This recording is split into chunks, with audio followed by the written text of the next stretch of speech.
này pani pipang yang tay bun sang khap yang ching rồi này lại ching tuap lu span đây nó nét bố ra này lại ching lơ tuap lu span này lại nhưng bạn đã bố cợt lại thế mình đúng cợt lại pipang pro dua kết rang hil lệ rang rung rang cợt thế cặp tôn hạt thế cặp pro nạp bun sang một nhà đi gara bố nên ở cọ nhú hiếm bạn biết mừng lầu trúc ra này trúc thôn tuap bò sa le trúc thôn tuap bò trúc lu nằm này le tong rang bedah kali nyempak pro penyoji le chembe bin kapul to mak pro ra ne ke tlai ke kat la phiam du mang lat la ne rang to tôi xem lang kyang kra ka pro hang tlai ke kal la phiam này nó ne lum nu le cực so gì le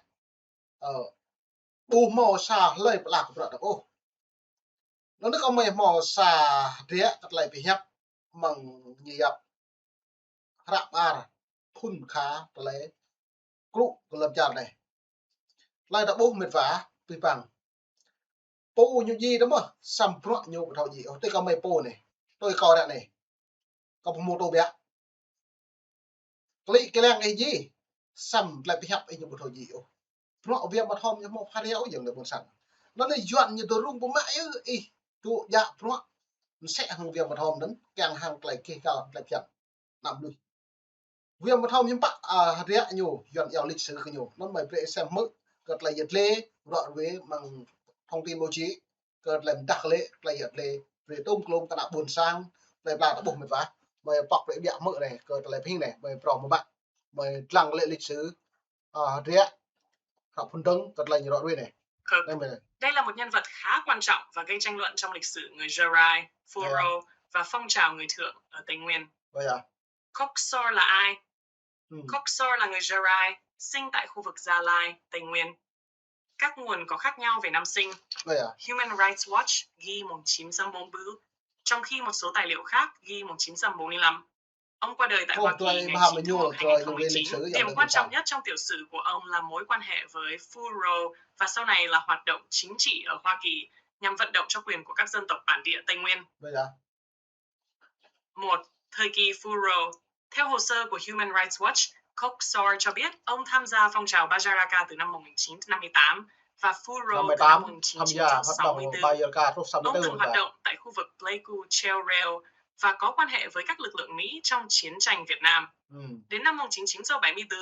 theo lời kể của chính Koksor được Hadardovi dẫn lại, ông được Ibam Annual, một lãnh đạo quan trọng của Pharaoh, bổ nhiệm làm tham mưu trưởng. Ông cũng từng được đưa sang Mỹ đào tạo quân sự và làm việc với các cơ quan quân nhân Mỹ trong thời kỳ chiến tranh. Có một điểm cần lưu ý, các nguồn không hoàn toàn thống nhất về thời điểm và vai trò cụ thể của Koksor trong Pharaoh. Chẳng hạn, phía Việt Nam nói ông gia nhập Pharaoh năm 1969, còn Koksor phản bác và nói ông đã tham gia từ năm 1964. Do đó tạo bố không biết bằng Việt Nam hàng là đà lệ như là cợt lại xâm nhập cái pro cái pro này thôn này xâm phát địa việc một thom như là mẫu mà mong thốn nằm lục bà đấy cợt lại ngã pro cái buồn sang này nó vừa kết như dập các so lại nó chấm lại tới nhà cái pro lên từng cái pi bằng pro do kết từ biết về máu cợt lại pro nó pro kết như kìa nó pro bỏ hạเลยdoนั้นtạo buộc thế có tại là việc mà thom nhiều màu cần dập đi lệ la pro cả buồn sang lệ bằng nón tướng po tôn pro y ham nhiều cợt làm thứ pro lệ tôn cợt việc mà thom tu giả pro lệ tôn như nào vào mi lên rồi ngại bây giờ mi nón mày phải xem mượn đứng lấy lên này 2. Sau năm 1975, khi chính quyền Khmer Đỏ chiếm Campuchia năm 1975, Ibam Annual và một số lãnh đạo Pharaoh bị sát hại tại Phnom Penh. Koksor khi đó đang ở Hoa Kỳ nên không trở về Việt Nam. Sau này, ông trở thành công dân Mỹ và định cư tại South Carolina. Đây là bước ngoặt rất quan trọng. Từ một người có quá khứ liên quan Pharaoh, Koksor chuyển sang hoạt động chính trị và vận động quốc tế. 3. Thành lập Montagnard Foundation. Khoảng 1990-1992, Koksor thành lập Montagnard Foundation, Inc. MFI tại Hoa Kỳ. Một nghiên cứu lịch sử năm 2023 cho biết ông thành lập tổ chức này năm 1990 với mục tiêu tập trung vào tình trạng của người Montagnard Degas. Từ cuối thập niên 1990 và đặc biệt khoảng 2001, tổ chức của Coxar trở nên nổi tiếng hơn khi kêu gọi quốc tế chú ý đến các vấn đề quyền sử dụng và sở hữu đất của người bản địa Tây Nguyên, tự do tôn giáo, quyền văn hóa và dân tộc, tình trạng phân biệt đối xử mà tổ chức này cho rằng người thượng phải chịu, và ý tưởng về một vùng đất tự trị, độc lập của người. 4. Vì sao Coxar trở rồi nó đã bộc pi bằng pro hạt rẽ nhiều prey giờ đã lại hiện cái nào buồn sang keng có lại lá lê keng lại hiện có lại tiếp nước buồn sang ta học cái quả chân rồi nó hạt rẽ nó đã bôi như bạ nó tàu bạ này như thế vì sao Coxar trở thành nhân vật cây tranh cãi như thế do những mấy hạt rẽ cơ rõ vì mà thom cợt lại lú lần la phẩm nuôi thấu cợt lại rẽ vì mà thom như ngã cái tự do nên mình sẽ mức là như thế này nhân vật gây tranh cãi. Đây là phần rất quan trọng nếu bạn muốn tìm hiểu lịch sử một cách khách quan. Theo Human Rights Watch, trong các hoạt động của Montagnard Foundation vào năm 2001, tổ chức này kêu gọi độc lập, giải quyết vấn đề đất đai và tôn giáo. Hadarabey khi đó cho biết họ không thấy bằng chứng MFI có thành phần vũ trang hoặc chủ trương sử dụng bạo lực. Trong khi đó, chính phủ Việt Nam xem Coxar và MFI là một tổ chức ly khai liên quan đến Foro và cho rằng hoạt động của họ nhằm thành lập một nhà nước Liga độc lập ở Tây Nguyên. Vì vậy, hai cách nhìn hoàn toàn khác nhau tồn tại. Phía Coxar MFI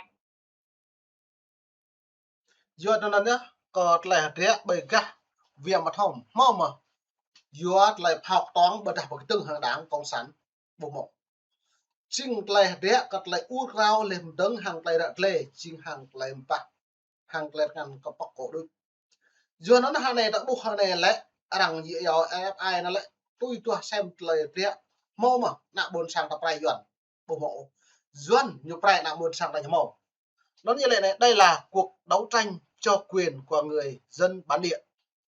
đất đai và văn hóa và tự do tôn giáo. Nó lại là buồn sang ta câu còn lại lon la lệch tầng hàng lấy hiền nhiều phong tục tập quán lệch tầng lấy đáo bu màu tự chọn lòng ta thì có nó nhiều pre mà nhiều lệ cái ta không phải như lệ nhiều lệ cái ta lại chìm nuôi đồi ly khai tư trị lên đàn áp thì nhủ ta phải thì nhủ nó như thế theo cùng một lịch sử năm chỉ là ma này có so phải là người Mỹ nhiều đưa Fro vào Tây Nguyên không nó là cái nhà của Phúc Quang Trọng nhưng mà vì một hôm nay PM nuôi Mỹ nó mút mà hàng Fro được lại dọn bộ mỏ chứ bây giờ bộ mỏ nên lấy điểm này cần hết sức trân trọng nhiều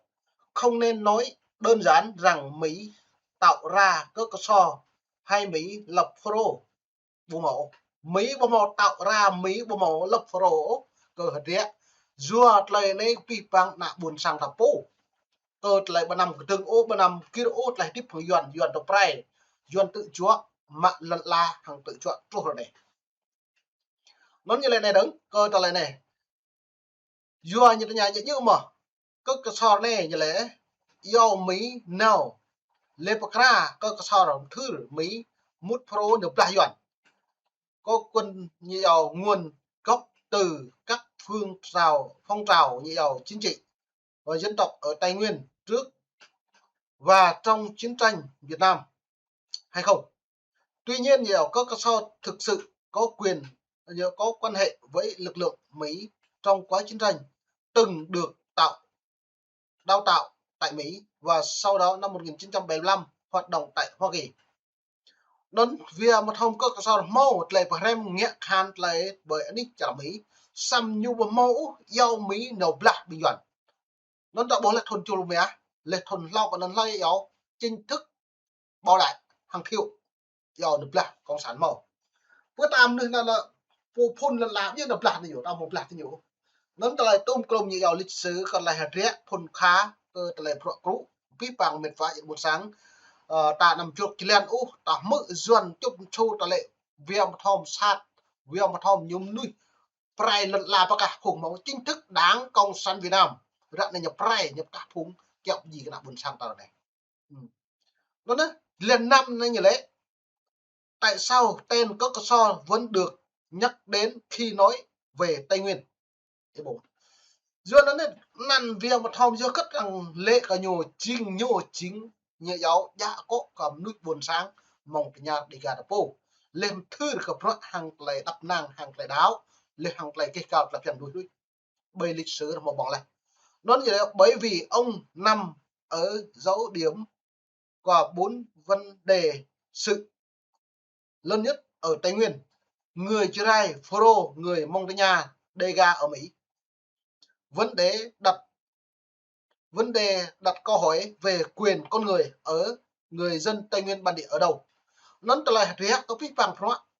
rằng cái nhà vừa lần làm nuôi phun vào bạn như đồ vừa đôi công sản Việt Nam nhiều lệ nuôi lần là tập ngư phun lần la bộ mẫu chìm nuôi thuộc địa đôi nó là đặt lại chôn đôi đặc biệt càng thò lu cả riêng Red is lang lu met vai yang sang non ka edi kedeng hane yo e nam le lu nam plư mu ke nyam plư lai prakak hang lai piap le pro nga yo pre e thau phun a khai ra ne piap pi pang pro dia lịch sử phun kha rang tum thư nào cứ pro na bun sang lai plat po cút mọc như lại rang vak cơ dia có việc một hôm cơ ta lấy như nút mà pro le dum yo i baham yo cơ lai plat pro nyu plat pro i baham yo le truk ta ne ka kai ma non mong này chơi new free pni pipang bet va làm chữ mong le mong nít mong tấn bèm đúng đi cật lại đã lai chơi new free thưa cái gặp thì mong đã buồn sang pni pipang